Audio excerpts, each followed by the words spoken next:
Hello दोस्तों, इस video में हम देखने वाले हैं मोस्ट इम्पोर्टेंट अनुच्छेद के बारे में। और दोस्तों, इस वीडियो में केवल हम उन्हीं अनुच्छेद को देखने वाले हैं जो कि हर बार किसी न किसी पेपर में पूछे जाते हैं। दोस्तों, मैंने इस वीडियो में केवल वही अनुच्छेद शामिल किया है जो कि किसी न किसी पेपर में पूछे गए हैं और हर बार पूछे जाते हैं। देखिए दोस्तों, मैंने सभी अनुच्छेद को इसमें शामिल नहीं किया है। जो मोस्ट इम्पोर्टेंट हैं और हर बार पेपर में आते हैं भैया, मैंने केवल उन्हीं अनुच्छेद को यहाँ पर लिखा हुआ है। तो दोस्तों, अगर आपने अनुच्छेद पढ़ा हुआ है तो भैया आप लोगों का रिवीजन हो जाएगा। और अगर आपने अभी तक अनुच्छेद कभी भी नहीं पढ़ा है तो भैया वीडियो को लास्ट तक ध्यानपूर्वक देखिए। आपको सभी जो मोस्ट इम्पोर्टेंट अनुच्छेद हैं इस वीडियो के अंदर याद हो जाएंगे। तो चलिए दोस्तों, वीडियो को शुरू करते हैं और स्टार्ट करते हैं अपने अनुच्छेद नंबर 1 से। तो देखिए भैया, अनुच्छेद नंबर 1 क्या कहता है कि जो भारत है वो राज्यों का संघ है। मतलब कि दोस्तों, भारत जो होगा वो एक राज्य का संघ होगा। यह किसमें वर्णित है भैया? तो अनुच्छेद नंबर 1 में। इस बात को आप लोग याद रखिएगा। अब देखिए दोस्तों, अगला अनुच्छेद कौन सा है भैया? अनुच्छेद नंबर 3। और ये क्या कहता है सर जी कि राज्यों का पुनर्गठन होना चाहिए। ये किसमें वर्णित है भैया? अनुच्छेद नंबर 3 में। तो दोस्तों, अनुच्छेद 3 क्या कह रहा है भैया? कि राज्यों का पुनर्गठन होगा। सिंपल बात। अब देखिए दोस्तों, अनुच्छेद 14 क्या कहता है? तो अनुच्छेद 14 कहता है कि विधि के समक्ष समानता। दोस्तों, आप लोगों से पेपर में ये नहीं पूछा जाता है कि ये कैसे होगा वो कैसे होगा। सीधा पूछेगा कि विधि के समक्ष समानता किस अनुच्छेद में वर्णित है। सीधा क्वेश्चन, ऐसे ही क्वेश्चन पूछेगा दोस्तों कि विधि के समक्ष समानता किस अनुच्छेद में है भैया? तो आप लोग क्या बताएंगे? अनुच्छेद नंबर 14। अब देखिए दोस्तों, अगला अनुच्छेद क्या है भैया? अनुच्छेद नंबर 21। और ये क्या कहता है सर जी? जीवन व व्यक्तिगत स्वतंत्रता का अधिकार। यह किसमें वर्णित है भैया? अनुच्छेद नंबर 21 में। तो अनुच्छेद 21 क्या हो गया सर जी? जीवन व व्यक्तिगत स्वतंत्रता का अधिकार। अब देखिए दोस्तों, अगला अनुच्छेद है अनुच्छेद नंबर 32। और ये क्या कहता है सर जी कि मौलिक अधिकारों की रक्षा हेतु सर्वोच्च न्यायालय जाने का अधिकार। मतलब कि दोस्तों, एक आदमी है और उसका जो मौलिक अधिकार है, मतलब कि जो बेसिक अधिकार हैं, उसकी रक्षा के लिए वह सर्वोच्च न्यायालय जा सकता है। सर्वोच्च न्यायालय का मतलब दोस्तों सुप्रीम कोर्ट जा सकता है। और यह किसमें वर्णित है भैया? अनुच्छेद नंबर 32 में। अब देखिए दोस्तों, अगला अनुच्छेद है भैया अनुच्छेद नंबर 40। और ये क्या कहता है? ग्राम पंचायतों का संगठन। आप लोगों से सीधा पूछेगा दोस्तों, ग्राम पंचायतों का संगठन किस अनुच्छेद में वर्णित है? तो आप लोग क्या कहेंगे भैया? अनुच्छेद नंबर 40। अब देखिए दोस्तों, अगला अनुच्छेद क्या है भैया? अनुच्छेद नंबर 44। और ये क्या कहता है सर जी? समान नागरिक संहिता।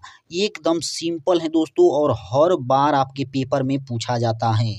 दोस्तों, आप लोगों से क्वेश्चन में पूछ देगा समान नागरिक संहिता किस अनुच्छेद में है, या फिर ये से पूछ देगा अनुच्छेद 44 में किसका बात हुआ है। सीधा ऐसे ही पूछेगा दोस्तों, या तो ये दे करके ये अनुच्छेद पूछ लेगा या फिर अनुच्छेद दे करके ये वाली बात पूछ लेगा। सीधा दोस्तों ऐसे ही क्वेश्चन पूछा जाता है। अब देखिए दोस्तों, अगला अनुच्छेद क्या है भैया? अनुच्छेद नंबर 52। और ये क्या कहता है सर जी कि भारत का एक राष्ट्रपति होगा। तो दोस्तों, आप लोग इसको एकदम सिंपल तरीके से याद रखिएगा कि भारत का राष्ट्रपति, इसका वर्णन किस अनुच्छेद में है भैया? तो अनुच्छेद नंबर 52। अब देखिए दोस्तों, अगला अनुच्छेद क्या कहता है?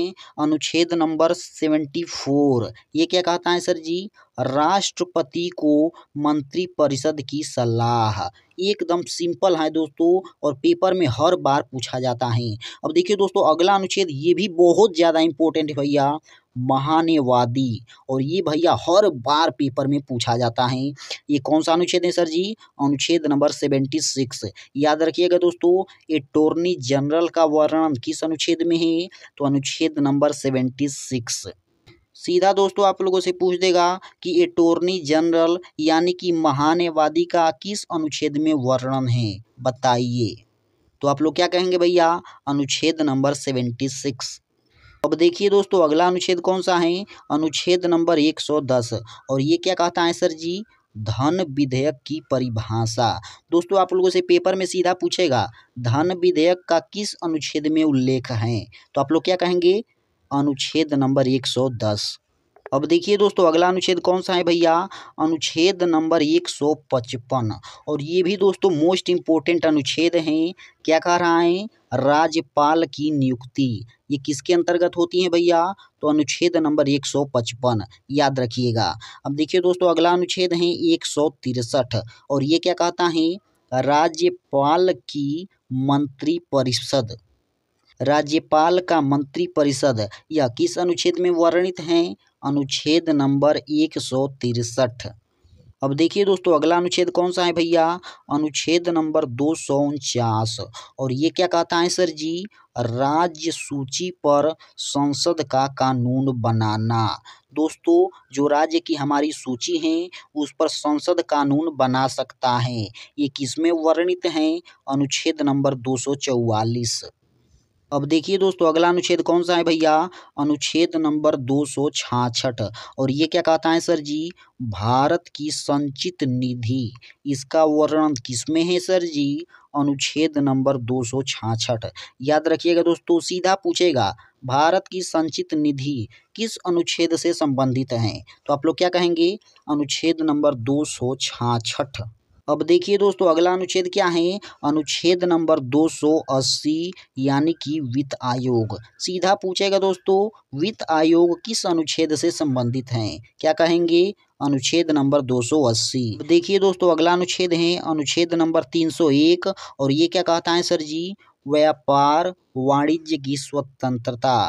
सीधा दोस्तों आप लोगों से पूछेगा व्यापार किस अनुच्छेद में है, तो क्या कहेंगे, अनुच्छेद नंबर 301।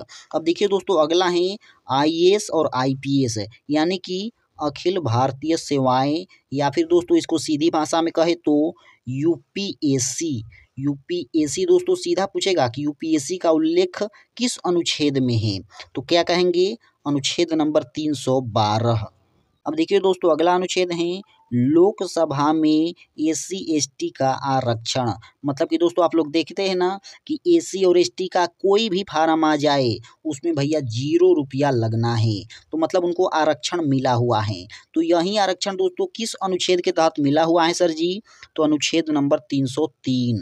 इस बात को आप लोग याद रखिएगा, अनुच्छेद 303 के तहत ही एससी और एसटी का भैया पैसा नहीं लगता है, क्योंकि उनको क्या मिला हुआ है, आरक्षण मिला हुआ है। अब देखिए दोस्तों अगला अनुच्छेद क्या है भैया, अनुच्छेद 343 और ये क्या कहता है सर जी, हिंदी को संघ की आधिकारिक भाषा। मतलब कि दोस्तों हिंदी हमारी आधिकारिक भाषा होगी, यह किसमें वर्णित है, अनुच्छेद नंबर 343। इस बात को भैया ध्यान रखिएगा, अनुच्छेद 343 में हमारी हिंदी भाषा को आधिकारिक भाषा माना गया है। अब देखिए दोस्तों अगला अनुच्छेद है अनुच्छेद नंबर 352 और इसके तहत क्या होता है भैया, तो राष्ट्रीय आपात लगता है। मतलब कि दोस्तों किसी देश में युद्ध हो जाए, कोई आक्रमण हो जाए, तभी ये अनुच्छेद लगता है। अब देखिए दोस्तों अगला अनुच्छेद कौन सा है भैया, अनुच्छेद नंबर 356 और ये क्या कहता है सर जी, राज्य में राष्ट्रपति शासन।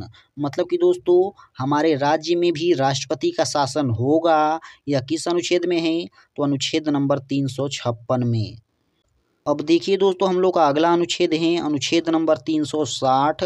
ये क्या कहता है, वित्तीय आपात। मतलब कि दोस्तों हमारे देश में वित्तीय आपात किस अनुच्छेद के तहत लगेगा, तो भैया अनुच्छेद नंबर 360। तो दोस्तों ये थी वीडियो। अगर आपको वीडियो अच्छी लगी है तो वीडियो को भैया लाइक करिए, और किसी भी अगर आप गवर्नमेंट एग्जाम की तैयारी कर रहे हैं तो हमारे चैनल को ज़रूर सब्सक्राइब करिए।